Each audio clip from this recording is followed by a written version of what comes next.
Hi friends, स्वागत है आपका जय साईं बाबा किचन में। तो चलिए ये रेसिपी हम देख लेते हैं बिना देर किए। सबसे पहले इसके लिए मैं ले लूँगी एक कांच की कटोरी और इसमें मैं डालूँगी 2 पोट लहसुन का। इन लहसुन को मैं अच्छे से बारीक छील लूँगी दोस्तों। ये और मैं गैस पे रखूँगी एक स्टील का बर्तन, क्योंकि ये हम जो रेसिपी बना रहे हैं इसको एल्युमिनियम के बर्तन में बिल्कुल भी नहीं बनाएंगे। यहाँ फ्लेम को करेंगे बिल्कुल भी लो।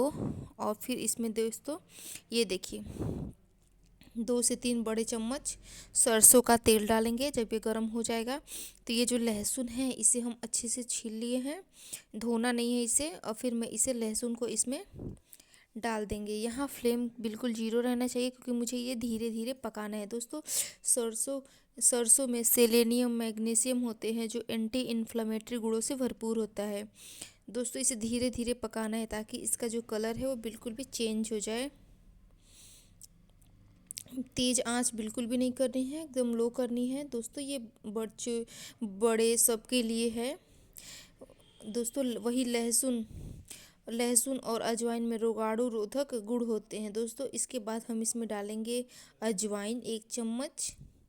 जब इसके कलर थोड़ा सा चेंज हो जाएंगे तो देखिए दोस्तों, मैं इसमें अजवाइन डाल दूंगी, जो सर्दी खांसी और संक्रमण से हमें बचाते हैं दोस्तों। ये है सरसों और लहसुन का तेल, जिसमें अजवाइन भी मिला है, जो जो हर एक किसी के घर में बनता है। बच्चों और बूढ़ों सबको लगा सकते हैं। ध्यान रहे दोस्तों, इसे फेस पे डायरेक्ट अप्लाई नहीं करना है। इसे फेस पे और सर में बिल्कुल भी नहीं लगाना है, नहीं तो बाल पक जाते हैं इससे। और दोस्तों इसे बस फुल बॉडी में लगाना है, हाथ में, पैर में, सीने में। ये सब देखिए दोस्तों, इसके कलर अब चेंज हो रहे हैं दोस्तों। इस तेल से शरीर में गर्माहट पैदा होती है। सरसों के तेल से शरीर की मालिश करने पे रक्त संचार बढ़ जाता है और आपकी त्वचा में निखार आता है। वही अजवाइन की तासीर बेहद ही गर्म होती है। तो इन तीनों को मिलाकर हम एक अच्छा सा होममेड तेल तैयार करेंगे बॉडी को मसाज करने के लिए। ये टिप्स आपकी पूरी लाइफ काम आएगी। आप प्लीज़ इसे अपने घर आजमाएं। ध्यान रहे फ्रेंड्स, यहाँ फ्लेम बिल्कुल लो रहना चाहिए, बिल्कुल भी जीरो, तेज़ नहीं करना है। देखिए दोस्तों, इसका कलर कितना चेंज हो गया। इस पर एक रेड परत आ गई है ना लहसुन पे, तो एक इसकी एक महक भी आएगी, जिससे पता चल जाता है खुद ही कि तेल पक गए हैं। अब मैं यहाँ पे फ्लेम को करूँगी बंद। और दोस्तों इसे मैं क्या करूँगी, एक जाली वाली स्टील की जाली लूँगी।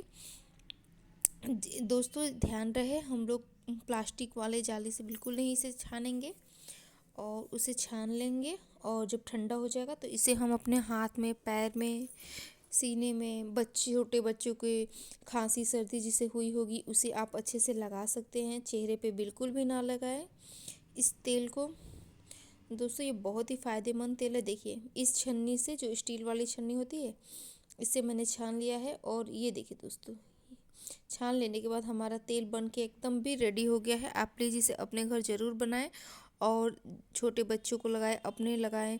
और मुझे कमेंट करके बताएं कि आपको रेसिपी कैसी लगी है। थैंक यू सो मच मेरे वीडियो पर लास्ट तक बने रहने के लिए। और फिर मिलते हैं नेक्स्ट वीडियो में, तब तक के लिए बाय बाय। दोस्तों ये इतनी अच्छी रेसिपी है कि मैं क्या बताऊं। आप प्लीज़ इसे ज़रूर ट्राई करिएगा।